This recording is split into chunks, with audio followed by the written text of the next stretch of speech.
신약성경 고린도후서 5장 15절부터 21절까지 말씀입니다.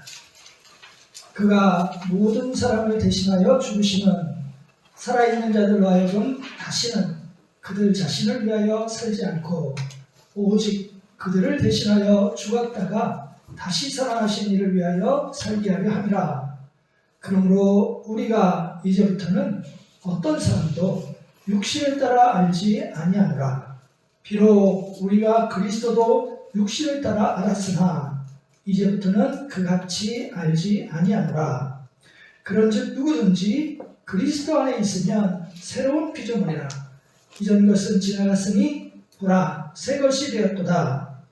모든 것이 하나님께로서 났으며 그가 그리스도로 말미암아 우리를 자기와 화목하게 하시고 또 우리에게 화목하게 하는 직분을 주셨으니 곧 하나님께서 그리스도 안에 계시사 세상을 자기와 화목하게 하시며 그들의 죄를 그들에게 돌리지 아니하시고 화목하게 하는 말씀을 우리에게 부탁하셨느니라. 그러므로 우리가 그리스도를 대신하여 사신이 되어 하나님이 우리를 통하여 너희를 권면하시는 것 같이 그리스도를 대신하여 간청하노니 너희는 하나님과 화목하라. 하나님이 죄를 알지도 못하신 이를 우리를 대신하여 죄로 삼으신 것은 우리로 하여금 그 안에서 하나님의 의가 되게 하려 하심이라. 아멘. 오늘은 주신 말씀을 가지고 예수 그리스도를 위하여 제목을 함께 말씀을 나누겠습니다. 자, 여러분 예수님께서 우리를 위해서 이 땅에 오셨다가 또 우리를 위해서 십자가에 못 박혀 돌아가시고 거기서 끝나지 않으셨죠. 또 우리를 위해서 3일 만에 부활하셔 다시 승천하셨다는 사실 우리가 다 알고 믿고 있는 사실입니다. 자, 그런데 이 모든 일이 진짜 중요한 것은 이게 다 우리를 위해서 일어났다는 사실이죠. 이게 진짜 중요하죠. 그래서 그 덕분에 저와 여러분이 구원을 얻어서 새 생명을 얻은 자녀가 되어 하나님의 자녀가 되었고 오늘 이 자리에 함께 모이게 되었기 때문입니다. 할렐루야. 그렇죠. 자, 그런데 여러분 오늘 읽은 이 15절 말씀을 보시면 왜 예수님이 우리를 위해서 죽으셨는지 그리고 왜 이게 우리를 위한 것이 되었는지 그 중에 한 이유를 설명하고 있습니다. 함께 읽어보기로 하시죠. 15절입니다. 같이 읽겠습니다. 그가 모든 사람을 대신하여 죽으시고 살아있는 자들로 하여금 다시는 그들 자신을 위하여 살지 않고 오직 그들을 대신하여 죽었다가 다시 살아나신 이를 위하여 살게 하려 합니다. 네, 그가 모든 사람을 대신하여 죽으시면 살아있는 자들로 하여금 다시는 그들 자신을 위하여 살지 않고, 그죠? 오직 그들을 대신하여 죽었다가 다시 살아나시니 이게 누구죠? 예수님이죠. 를 위하여 살게 하려 함이라. 그렇습니다. 그러니까 예수님께서 우리를 위해서 죽으신 이유 그것은 그리스도로 인하여 구원을 얻은 저와 여러분과 같은 성도들이 구원을 얻은 후로는 자기 자신만을 위해서 살아가지 않고 자신을 위해서 대신하여 죽었다가 살아난 예수 그리스도를 위해서 살아가도록 하기 위해서다라는 거예요. 참 중요한 말씀이에요. 왜냐하면 새로운 삶의 방향을 분명히 하신 말씀입니다. 은유적으로 이렇게 방향을 제시한 게 아니라 그냥 뚜렷하게 방향을 제시한 거죠. 지금 현재 우리가 죄용서를 받았어요. 할렐루야. 그래서 새로운 삶을 살아가고 있어요. 할렐루야. 네. 그런데 이 새로운 삶의 목적은 나 자신만을 위해서 사는 것이 아니라는 거예요. 예수 그리스도를 위해서 살도록 하는 것이 새로운 삶의 목적이라는 것입니다. 그러니까 예수 믿기 전에는 어떤 삶의 목적을 가지고 살았던 간에 그 삶의 목적이 바뀐 거예요. 그리고 이렇게 삶의 목적이 바뀌도록 하는 것이 바로 예수님께서 우리를 위해 죽으신 목적 중에 하나다. 자, 여러분 이것이 이제 중요한 것은요. 아무리 좋은 것이라도 그것을 얻은 이유가 정확하지 않으면 제대로 사용하지 못하게 되고 오히려 더 큰 어려움에 빠질 수 있기 때문에 그래요. 뭐든지 그래요. 자, 예를 들어서 여러분 너무 잘 아시지만 간단한 예로 여러분 복권 당첨 아시잖아요. 로또. 우리도 모두 가끔 야 나도 좀 로또에 당첨되면 좋겠다 라는 생각 하잖아요. 내 인생 중에 좋은 일이 생기게 될 거라는 막연한 생각이 들기 때문이잖아요. 그런데 반대로 실제로는 복권에 당첨됐다가 그 인생이 험악하게 된 사람들이 있어요. 그죠? 다 그렇진 않지만 그러니까 너무 극단적으로 생각할 필요는 없어요. 그죠? 그래 개 중에 분명히 더 험악하게 된 사람들도 존재해요. 1억이 아니라 수십억에서부터 수백억에 이르는 막대한 돈을 소유하게 된 사람들이 어떻게 그렇게 되었을까? 물론 그 이유가 다양합니다. 분명히. 근데 간단하게 종합해서 말해본다면 삶의 목적을 잃었기 때문이라고 말할 수 있어요. 그냥 간단하게 종합하자면. 자, 또는 원래부터 삶의 목적이 부적절했기 때문이라고 말할 수 있어요. 그러니까 예를 들어서 아주 단순한 예로요.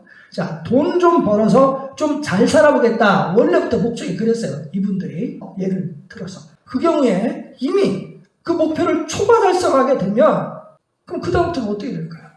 우리는 단순하게 그럼 그다음부터 먹고 쓰고 살면 되죠 라고 생각하지만 글쎄요. 그다음부터는 어떻게 살지를 모르게 되는 거예요. 그러니까 어떻게 살아야 될지를 모르고 그저 주변 사람들과 어울리거나 혹은 그 반대로 아예 주변 사람들과 담을 쌓고 살다가 보면 할 짓 못할 짓을 돈으로 하다가 그만 그 인생이 망가져 버리는 거예요. 그래서 여러분 무엇을 소유하게 되었느냐 또는 얼마를 소유하게 되었느냐도 중요하지만 그 삶의 목적이 무엇이냐가 매우 중요하다는 거예요.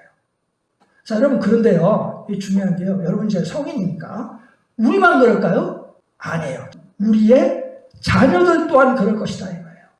그래서 여기서 우리가 생각해 볼 것은요. 있다면 과연 우리 자녀들의 삶의 목적은 뭘까요? 혹은 우리 자녀들의 삶의 목적은 분명할까요? 또는 가지고 있는 삶의 목적과 목표는 과연 건전한 것일까? 부모들은 대부분 비슷해요. 그 자녀들을 향한 바람은 너무 단순해요. 쟤들이 그냥 좀 안정적인 삶을 살면 좋겠다. 그죠? 자식들이 삶의 목적이 얼마나 건전하고 얼마나 분명한가에 대해서 관심이 사실 별로 없어요. 그렇기 때문에 반대로 그들이 어떤 삶의 목적을 가지고 있고 그래서 그것을 이루었을 때 그들이 어떻게 될 것인가에 대해서 별로 관심이 없어요. 그게 문제라. 그래서 여러분 그저 우리도 부모로서 우리 자녀들의 목적과 목표가 분명하고 건전한 것이기를 간절히 기도하며 양육해야 될 줄로 믿습니다. 자, 아무튼 여러분 이 분명한 사실은 신앙인들도 구원이라는 결과를 손에 넣은 다음에는 거기에 따라서 삶의 목적이 무엇인지 분명해져야 된다는 거예요. 자, 그렇지 않으면 정말 엉뚱한 결과가 올 수 있습니다. 자, 예를 들어 제가 목사니까 목사의 예를 들어 말씀을 드리자면 자, 구원을 받은 후에 신앙을 매개체로 해서 세속적인 성공을 추구하는 거예요. 교회와 성도를 통해서 세상의 부와 명예를 추구하는 것입니다. 목사인데 왜 세상적인 성공이 필요할까요? 목사가 세상적인 성공이 필요하면 목사 되지 말고 세상으로 나가야죠. 그냥. 자, 목사도 노후가 필요하죠. 그렇죠? 목사도 자식 교육이 필요합니다. 목사도 의식주가 필요해요. 그렇죠? 그러니까 반드시 필요한 것 이외에 욕심을 내는 이유가 뭐가 있겠어요? 자, 이 모든 것은 다 구원받은 이후의 삶의 목적을 분명하게 하지 않아서 그래요. 그러니까. 여러분, 그러므로 구원을 받은 사람들도 삶의 목적이 분명하게 바뀌어야 된다는 사실입니다. 그냥 얼버무려서 넘어갈 일이 아니고 이것을 확실하게 하고 넘어가야 돼요. 자, 예수 믿는 사람이 왜 사느냐? 라고 질문을 받는다면 저 마음속 깊은 곳에서부터 확실하고 또 확실하게 예수 그리스도를 위해서 삽니다. 라고 답하실 수 있어야 하는 것이에요. 자, 물론 여러분 이것이 어려운 이유는 여러분도 혼동해서 그래요. 예수 그리스도를 위하여 사는 것이 무엇인가에 대한 답이 다 달라서 그래요. 여러분들한테 예수를 위해서 사는 게 뭐냐고 물어보면 대부분 여러분은 뭘 생각하냐면 목사, 선교사, 세상 직업 다 버려가서 전도하고 막 이런 거. 이게 예수를 위해서 사는 거라고 생각하기 일쑤예요. 그렇죠? 그러니까 여러분, 무엇이 예수를 위해서 사는 것인가? 여기에 대한 방법은 서로 달라요. 이해하십니까? 그러나 기본적으로 내가 예수를 위해서 삽니다 라고 답변하는 것, 하는 방향과 그 방법을 말하는 건 다른 것이에요. 그러니까 여러분 여기서 혼란을 일으키시면 안 돼요. 제가 지난주도 그랬지만 우리 개신교는 성과 속을 나누지 않는다고 했어요. 그렇죠? 할렐루야. 이게 할렐루야예요. 우리는 성과 속을 나누지 않아요. 그래서 여러분 기억하시죠? 우리는 직업을 말할 때 이건 세속적인 직업이고 이건 거룩한 직업입니다. 이렇게 나눕니까? 목사는 거룩한 직업이고 여러분이 가지고 있는 직업은 세속적인 겁니까? 이렇게 나눠요? 어떤 직업들은 분명히 아닌 직업들이 있어요. 조폭. 이건 분명히 아니다라고 말할 수 있다고 그랬어요. 그렇죠? 그러나 그 외에 이 사회를 위해서 열심히 일하는 것, 거룩한 직업이에요. 세속적인 직업이에요. 거룩하다고 그랬어요. 하나님이 이 사회를 위해서 마련하신 직업들이에요. 하나님께서 주신 재능을 가지고, 그죠? 내 재능을 서로 나눔으로, 필요한 걸 서로 나눔으로, 필요한 걸 서로 공급받게 해주시면 감사합니다. 하나님이 서로한테 주고받게 하신 거예요. 그게 거룩한 직업이에요, 다. 그래서 여러분, 무엇이 그리스도를 위해서 사는 것인가 하는 질문을 우리가 좀 더 고민하고 기도해 봐야 되는 사항이지만, 일단 답은 예수 그리스도를 위해 삽니다라고 답해야 된다는 거예요. 방법에 대해서 좀 혼란스러울 수 있지만, 여러분도 양심에 거릴 것 없이 그렇게 답하시면 돼요. 할렐루야. 그래서 여러분, 그렇게 되지 않으면 어떻게 되냐? 마치 로또 맞은 사람 중에 큰 낭패를 당한 사람 같이 아주 이상한 삶으로 바뀌게 돼버리기 때문에 그래요. 이것이 분명하지 않은 상황에서 하나님 주시는 꿈, 하나님으로부터 받는 약속, 하나님을 통해 가지는 이상들은 거의 대부분 내 욕심을 실현시키기 위한 발판과 도구로 전락되기가 쉬워요. 정말 그렇게 돼요. 그러므로 성도 여러분은 확실하고 완전하게 바꾸시길 바랍니다. 이건 때가 필요 없어요. 예수 그리스도를 위해 사는 것이 구원받은 사람의 삶의 가장 기본적인 목표입니다. 이것을 말뿐만이 아니라 여러분의 마음과 행동과 사고방식으로 모두 동의하실 수 있기를 바랍니다. 자, 그러므로 여러분 모두 이 사도 바울처럼 16절의 고백을 하게 되어야 합니다. 자, 우리 같이 함께 읽어보겠습니다. 16절입니다. 같이 함께 읽어보겠습니다. 시작. 그러므로 우리가 이제부터는 어떤 사람도 육신을 따라 하지 아니하노라.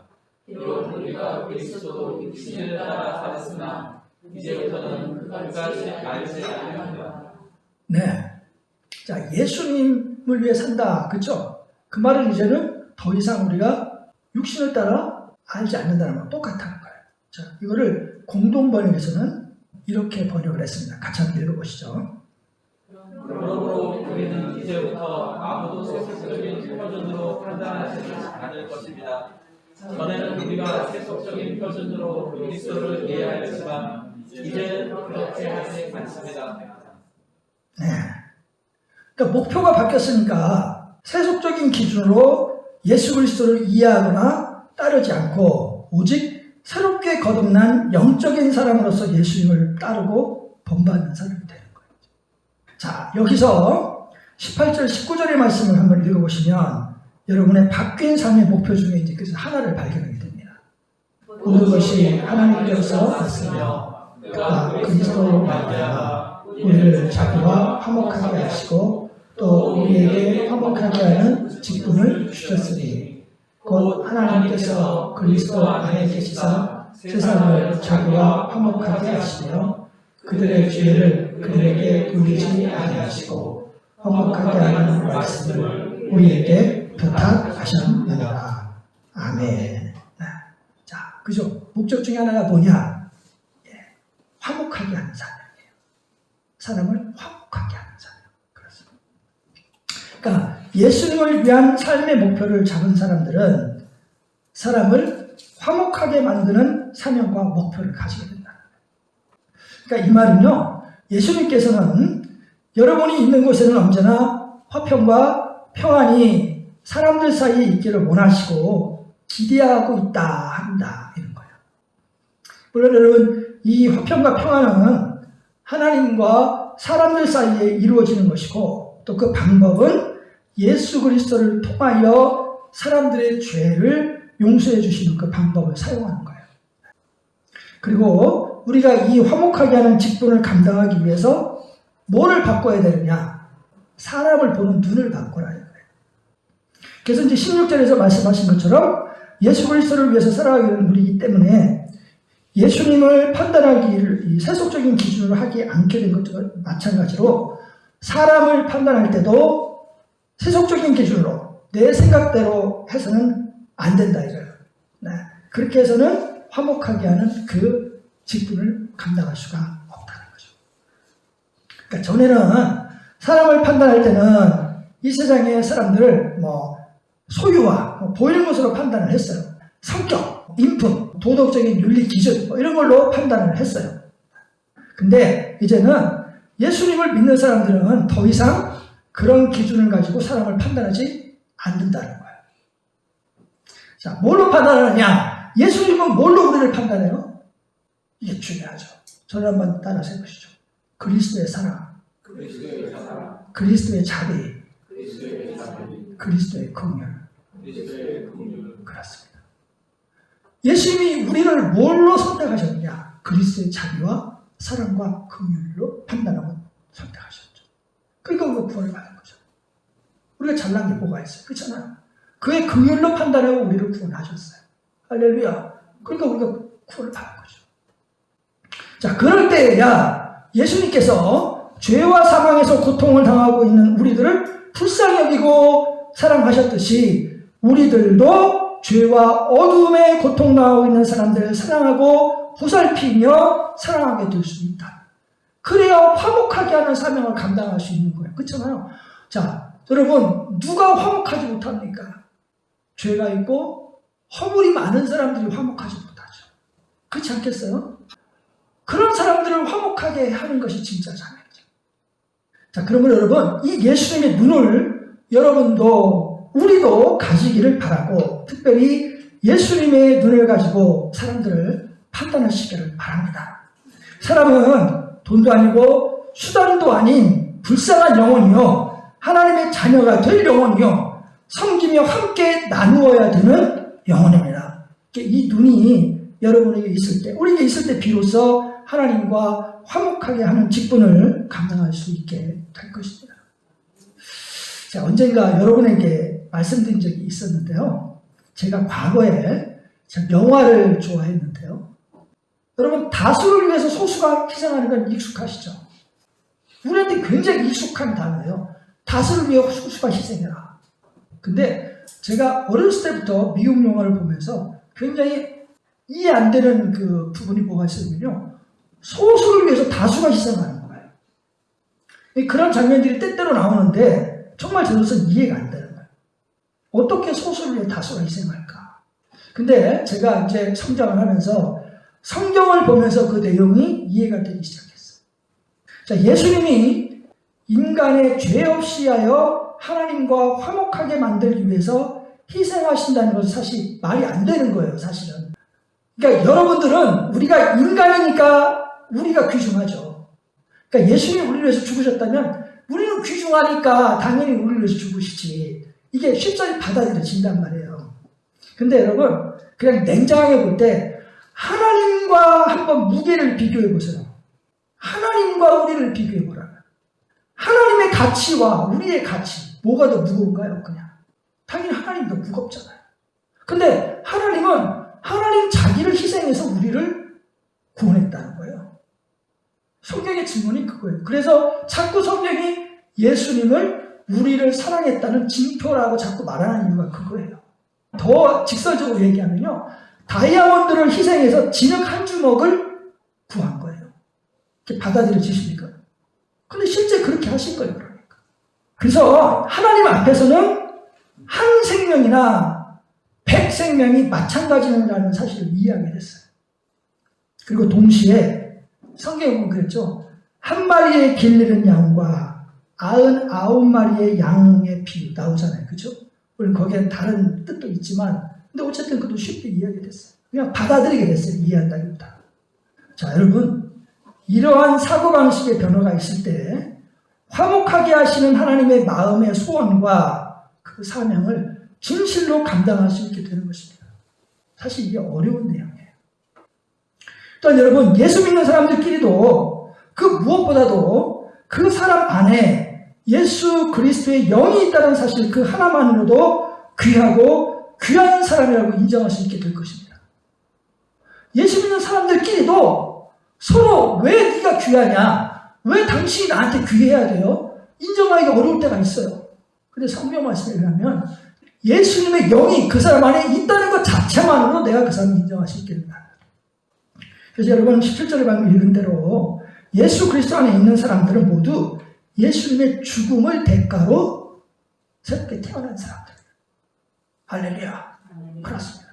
나도 대단한 사람이 되는 거죠. 여러분, 우리가 사람을 판단하고 평가할 때 그 기준이 예수 그리스도가 돼야 될 줄로 믿습니다. 이유는 예수 그리스도가 우리를 위해 죽으셨기 때문이에요. 죄와 사망에 우리가 있을 때 우리를 사랑하셨기 때문입니다.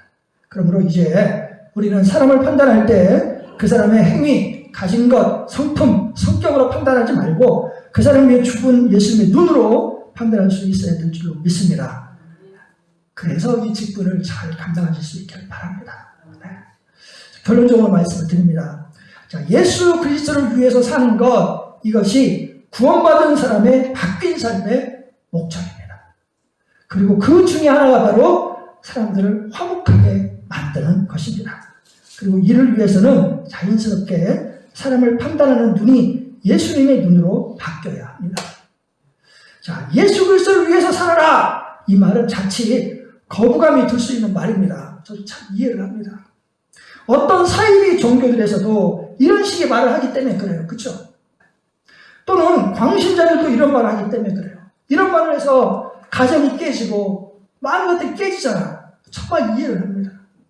그러나 여러분, 하나님의 마음으로 말씀을 대하고 성경 말씀을 제대로 이해하면 그 결과가 결국 누구를 위한 거예요? 이런 말씀의 결국은 인간을 위한 거예요. 할렐루야. 정말이에요. 인간을 위한 거예요. 그래서 여러분, 예수 그리스도를 위해서 사는 것도 결국은 마찬가지예요. 그것도 결과를 놓고 보면 결국은 누구를 위한 것이 알 수 있어요. 우리를 위한 거예요. 사람을 있는 것, 가진 것, 심지어 인격으로 판단하지 않고 긍휼과 사랑으로 볼 때 우리 안에 진정한 화목이 이루어집니다. 할렐루야. 그렇지 않습니까? 그리스도인이 가짜 그리스도인이 아닌 진짜 그리스도인이 될 수 있고, 할렐루야. 교회가 가짜 빛과 소금이 아닌 진짜 빛과 소금이 될 수 있고, 할렐루야. 그래서 내가 항상 우리가 그러잖아요. 하나님의 마음으로 성경을 보자는 거죠. 여러분, 그래서 예수 그리스도를 위해 사는 것이 바로 저와 여러분을 위해서 사는 가장 최선의 길인 줄로 믿습니다. 이 사실을 꼭 기억하실 수 있기를 바랍니다. 오늘 여기 모인 성도 여러분 모두 이 참 지혜의 길로 가고 있는 복된 성도인 줄로 믿습니다. 남아있는 삶 속에서 예수 그리스도를 위해 살다가 부활의 그날 예수 그리스도를 만나는 참으로 복 있는 인생이 되는 여러분이 되시기를 바랍니다.